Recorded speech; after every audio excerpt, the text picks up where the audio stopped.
Hi guys, so for today's vlog, so papakita ko sa inyo guys kung paano ko tinatanggal yung cluster eyelashes ko. Ayan.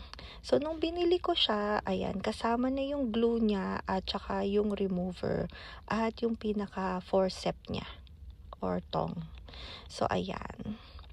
So ayan, yung kanyang forceps or yung tong, and then ayan, i-apply na natin yung remover. So, ganyan lang siya kadali. At dahan-dahan nyo lang siyang i-apply at make sure hindi nyo mapoke yung mata ninyo. So, ganyan. Ayan. So, and then, gagamitin nyo yung forceps para tanggalin yung cluster eyelashes.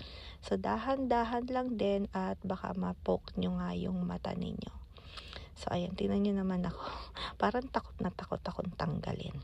So, ayan. So, ganyan lang. Ayan. Bali, meron akong 3. Ayan.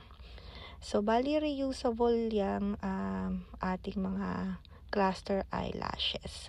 So, ayan. O, diba? So, ganyan lang siya kadali. Ayan. So, ayan, masaya na ako at natanggal na. So, ganyan lang siya kadali guys.